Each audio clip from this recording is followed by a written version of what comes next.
न्याय म्हणजे सत्याचा विजय। पण सत्य शोधायचं कसं? न्यायासाठीचा प्रवास सोपा आहे का? तुमच्या हक्कांची संपूर्ण माहिती आहे का? कायद्याचे गूढ उलगडणार, सत्य समजावून सांगणार तज्ञ वकील। महत्त्वाच्या कायद्यांपासून ते गुंतागुंतींच्या प्रकरणांपर्यंत स्पष्ट उत्तर, ठोस मार्गदर्शन। एक व्यासपीठ जिथे प्रत्येक प्रश्नाला मिळेल योग्य उत्तर। लवकरच येत आहे कायद्याचा नवा कट्टा, फक्त BBS न्यूज नेटवर्क 24 तासवर, जिथे प्रत्येक शब्दाला असतो न्यायाचा आधार।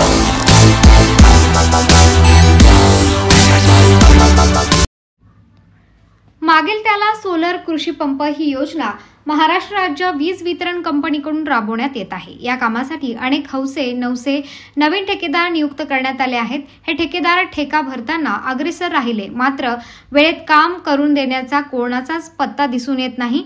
कृषी मंत्र्यांच्या जिल्ह्यात शेतकऱ्यांना सोलर कृषी पंपासाठी वणवण करण्याची वेळ आली आहे। गेल्या 4-6 महिन्यांपासून शेतकरी सोलर पंपाच्या प्रतीक्षेत आहेत, मात्र या कंपन्या सोलरचा पुरवठा करताना दिसून येत नाहीत। त्यामुळे शेतकरी चिंताक्रांत आहेत। वास्तविक शासनाने शेतकऱ्यांना शेतातील पिकांना दिवसा सिंचन करता यावे म्हणून शेतकऱ्यांसाठी सोलर नामक एक खूप चांगली योजना अस्तित्वात आणली, मात्र या योजनेला गालबोट लावण्याचे काम ठेकेदार करत आहेत। ठेकेदारांनी ठेका घेण्यासाठी प्रयत्न केले, मात्र ते साहित्य पुरवण्यासाठी करताना दिसून येत नाहीत। शेतकऱ्यांनी पैसेही भरले आहेत, 6 महिने उलटूनही अद्याप सोलर मिळत नाही अशी परिस्थिती आहे।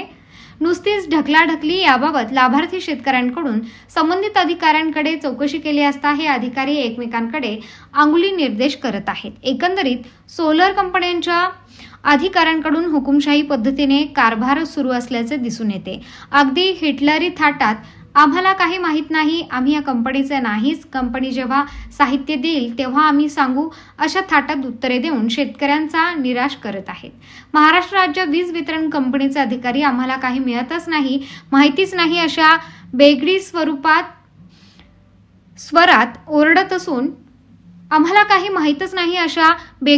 ओरडत असून संबंधित ठेकेदाराला पत्र दिले, एवढ्यावरच चर्चा थांबत आहे।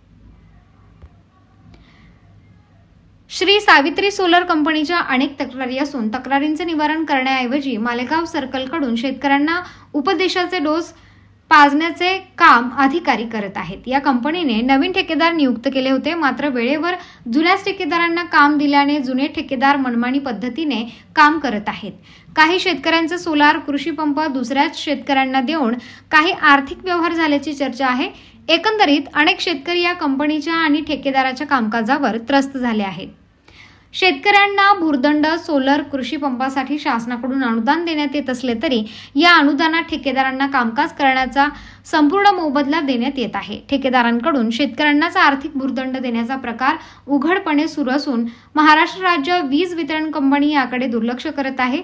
वास्तविक ठेकेदाराने लाभार्थी शेतकऱ्यांच्या शेतावर सोलर आणून देणे, सोलरच्या खांबासाठी खड्डा घेणे, वाळू सिमेंट खडी हे सर्व ठेकेदारांनी करायचे आहे, मात्र ठेकेदार प्रत्यक्षात यातील एकही नियम पाळत नसून कुठेतरी एका ठिकाणी सोलरची गाडी आणून उभी करायचे, तेथून शेतकऱ्यांना फोन करायचे, शेतकऱ्यांनी ते सोलर घेऊन जायचे, आपापल्या शेतावर नेल्यानंतर खड्डाही शेतकऱ्यांनीच घ्यायचा, वाळू सिमेंट खडी हे सर्व शेतकऱ्यांनाच करावे लागत आहे। सोलर कंपन्या मात्र शेतकऱ्यांच्या टाळूवरचे लोणी खाण्याचे प्रकार करत आहेत।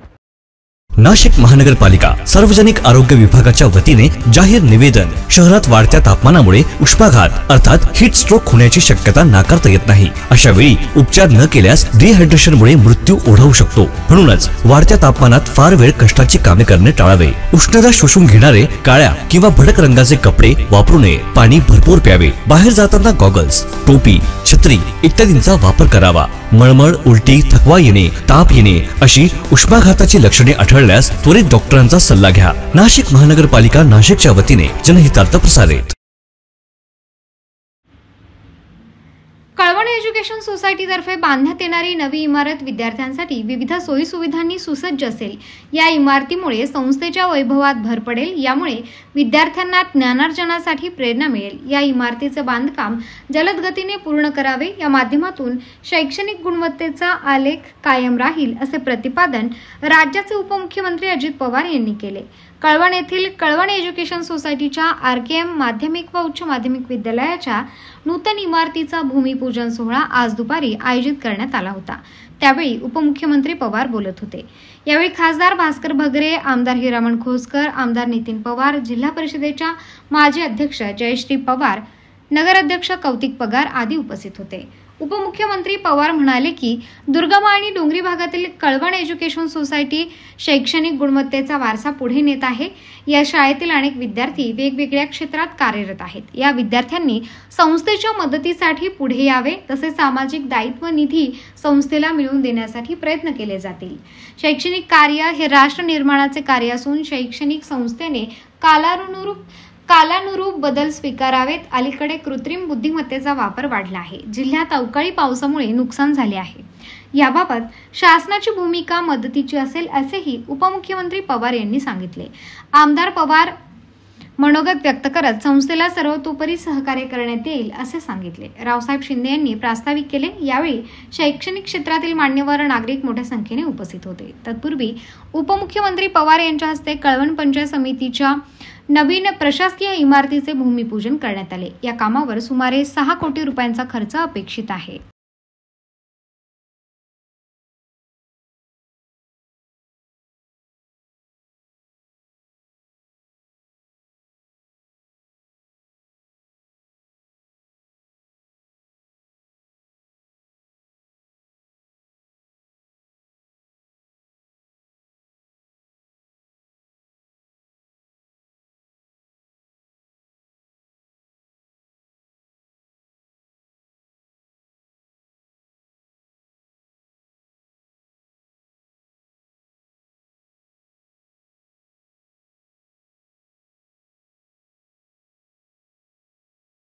नाशिक महानगरपालिकेच्या सार्वजनिक आरोग्य विभागाच्या वतीने जाहीर आवाहन। गुइलेन बॅरे सिंड्रोम अर्थात GBS ला घाबरू नका, पण दक्षता घ्या। पाणी उकळून प्या, स्वच्छ आणि ताजे अन्न सेवन करा। शिजलेले व न शिजलेले अन्न एकत्रित ठेवू नका। लक्षात ठेवा, अचानक पायात किंवा हातात कमजोरी किंवा लकवा, चालताना त्रास किंवा अशक्तपणा, बऱ्याच दिवसांपासून डायरिया अशी लक्षणे आढळल्यास त्वरित डॉक्टरांचा सल्ला घ्यावा व तात्काळ उपचार सुरू करावा। सार्वजनिक आरोग्य विभाग, मनपा नाशिक द्वारे जनहितार्थ प्रसारित। कळवण तालुक्यातील ओतूर धरणाच्या दुरुस्ती कामामुळे सुमारे 446 हेक्टर क्षेत्र सिंचनाखाली येणार आहे। या धरणाच्या कामासाठी पुरेसा निधी उपलब्ध करून देण्यात येईल अशी ग्वाही राज्याचे उपमुख्यमंत्री अजित पवार यांनी दिली।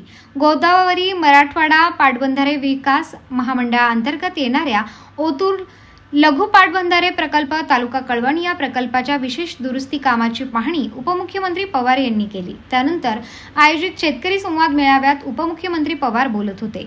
यावेळी आमदार हिरामण खोसकर, आमदार नितीन पवार, जलसंपदा विभागाचे अधीक्षक अभियंता BK शेटे, कार्यकारी अभियंता मनोज ढोकचवळे, सहाय्यक अभियंता देवी प्रसाद सोनवणे, कनिष्ठ अभियंता गजानन फटपुरे, सार्वजनिक बांधकाम विभागाच्या उपअभियंता रोहिणी वसावे, जिल्हा परिषदेच्या माजी अध्यक्षा जयश्री पवार उपस्थित होते। उपमुख्यमंत्री पवार म्हणाले की ओतूर धरणाच्या पाटचारीसह आवश्यक कामांसाठी निधी उपलब्ध करून देण्यात येईल। तसेच या धरणाच्या ओतूर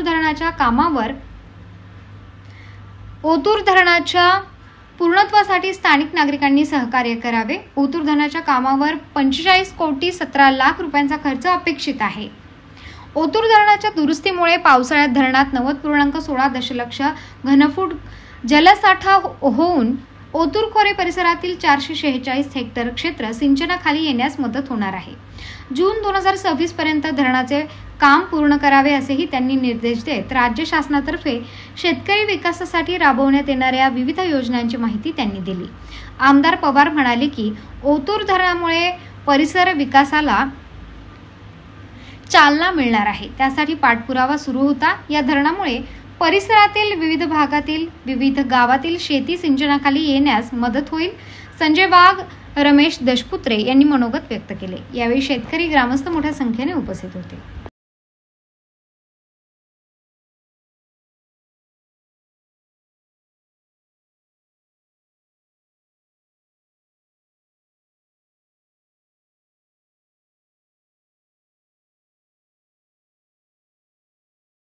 नाशिक महानगरपालिका सार्वजनिक आरोग्य विभागाच्या वतीने जाहीर निवेदन. शहरात वाढत्या तापमानामुळे उष्माघात अर्थात हीट स्ट्रोक होण्याची शक्यता नाकारता येत नाही. अशा वेळी उपचार न केल्यास डिहायड्रेशनमुळे मृत्यू ओढवू शकतो. म्हणूनच वाढत्या तापमानात फार वेळ कष्टाची कामे करणे टाळावे. उष्णता शोषून घेणारे काळ्या किंवा भडक रंगाचे कपडे वापरू नये. पाणी भरपूर प्यावे. बाहेर जाताना गॉगल्स, टोपी, छत्री इत्यादींचा वापर करावा. मळमळ, उलटी, थकवा येणे, ताप येणे अशी उष्माघाताची लक्षणे आढळल्यास त्वरित डॉक्टरांचा सल्ला घ्या. नाशिक महानगरपालिका नाशिकच्या वतीने जनहितार्थ प्रसारित.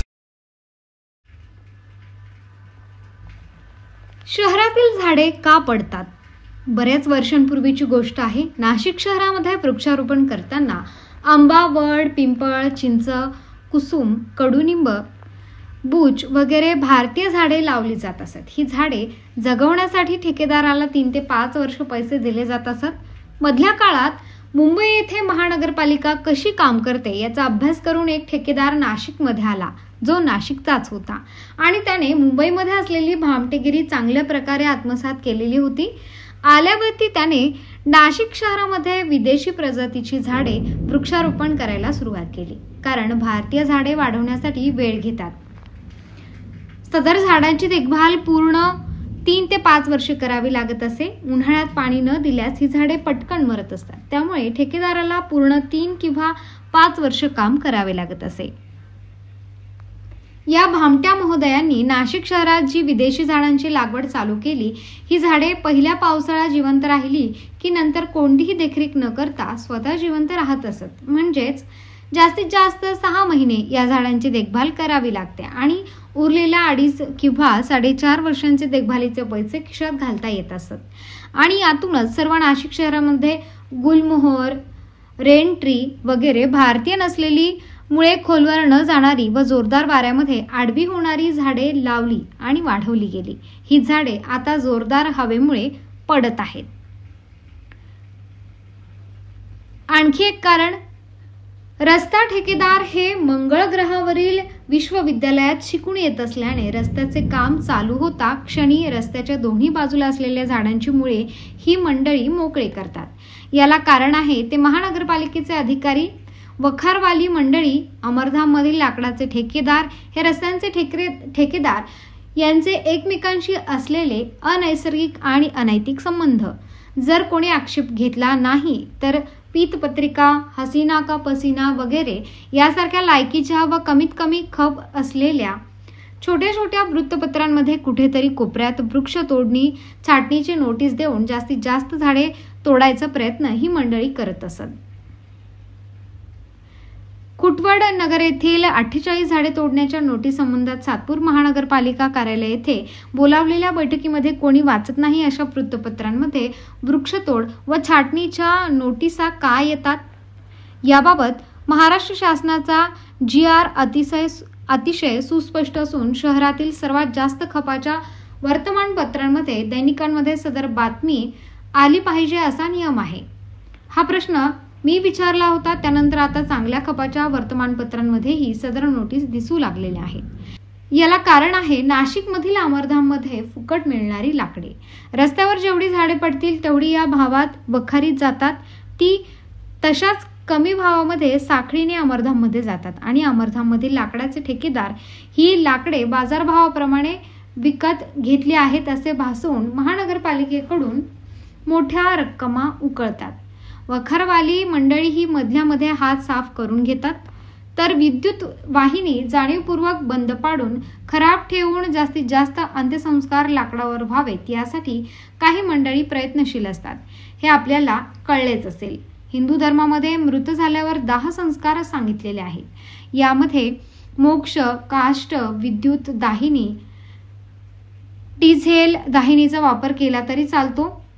पण नगरसेवक लोकांनी पाळलेले अमरधाममधील लाकूड ठेकेदार आणि वखार मालक यांची पोटे भरली पाहिजेत म्हणून ही झाडे चुकीची झाडे लावली जातात व नंतर पाडली जातात असे म्हणणे चुकीचे ठरणार नाही.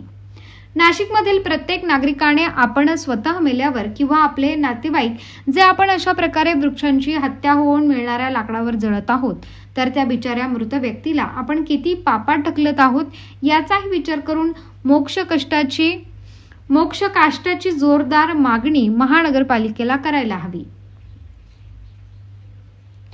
मोक्ष काष्ट हे गायीचे शेण आणि शेतीतील राहिलेला उरलेला पाचट एकत्र करून बनवले जाते. त्याशिवाय लोकांच्या अंगावर मुळे खिळखिळी झालेली झाडे पडून होणारे अपघात थांबणार नाहीत.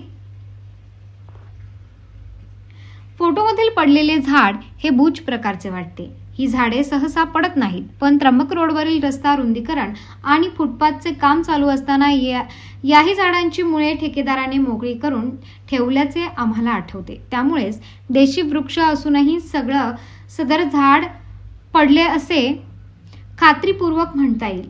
थोडक्यात, जोपर्यंत आपण अमरधाममधील लाकडांचा वापर बंद करत नाही तोपर्यंत अंगावर झाडे पडून मनुष्य शरीर अमरधामला जाणे आणि गाड्यांच्या अमरधामला म्हणजे भंगारात जाणे हे थांबणार नाही. अमरीश मोरे, नाशिक.